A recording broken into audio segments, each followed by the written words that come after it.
कब समझोगे भगवान श्री कृष्ण की भक्ति ही भाग्य के बंद ताले की चाबी है। गिरिराज महाराज के ध्यान मात्र से ही व्यक्ति को ब्रज प्रेम जागृत हो जाता है। श्री गोवर्धन ही वह पर्वत है जो भगवान श्री कृष्ण की ब्रज लीलाओं के साक्षी है। इस स्तोत्र में साधक बारंबार श्री गोवर्धन भगवान को प्रणाम करता है। जो व्यक्ति प्रतिदिन श्री गोवर्धन अष्टकम का पाठ करता है वह भगवान श्री कृष्ण की तीव्र कृपा प्राप्ति के योग्य बन जाता है। कोई और वस्तु से क्या प्रयोजन, और ऐसा क्या है जो श्री कृष्ण की कृपा से प्राप्त नहीं किया जा सकता। ऐसे ही गुप्त और रहस्यमय स्तोत्र हम आपके लिए लेकर आते रहते हैं, इसीलिए इस चैनल को सब्सक्राइब अवश्य कीजिएगा, वीडियो को अंत तक अवश्य देखें और वीडियो के अंत में कृष्णाय नमः कमेंट करना न भूलें। आइए सुनते हैं श्री गोवर्धन अष्टकम स्तोत्रम। ओम अथ श्री गोवर्धनाष्टकम।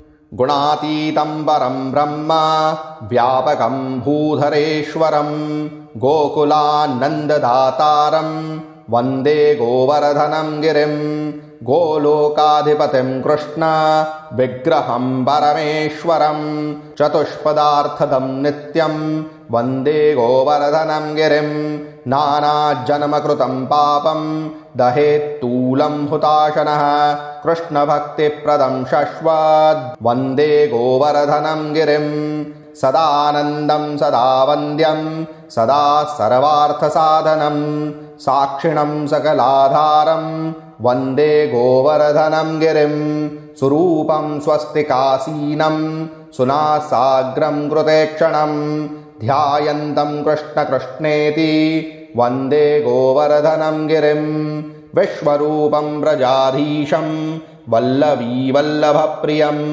विह्वलप्रियमात्मानं वन्दे गोवर्धनं गिरिं आनन्दकृत्सुराशीष कृतसंभारभोजनं महेन्द्रमदहन्तारं वन्दे गोवर्धनं गिरिं कृष्णलीलारसाविष्टं कृष्णात्मानं कृपाकरं कृष्णानन्दप्रदं साक्षात् वन्दे गोवर्धनं गिरिं गोवर्धनाष्टकमिदं यः पठेद्भक्तिसंयुतः तन्नेत्रगोचरो याति कृष्णो गोवर्धनेश्वरः।